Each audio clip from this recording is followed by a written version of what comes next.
परमात्मने सर्वान्तरात्मने श्रीमद् वेङ्कटेशाय मङ्गलम्। स्वतः सर्वविदे सर्वशक्तये सर्वशेषिणे सुलभाय सुशीलाय वेङ्कटेशाय मङ्गलम्। परस्मै ब्रह्मणे पूर्णकामाय परमात्मने प्रयुञ्जे परतत्त्वाय वेङ्कटेशाय मङ्गलम्। आकालतत्त्वमशान्तमात्मनामनुपश्यताम् अतृप्त्यमृतरूपाय वेङ्कटेशाय मङ्गलम्। प्रायस्वचरणौ पुंसां शरण्यत्वेन पाणिना कृपया दिशते श्रीमद् वेङ्कटेशाय मङ्गलम्।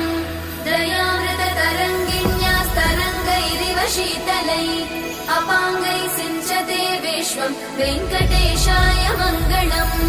स्रग्भूषाम्बर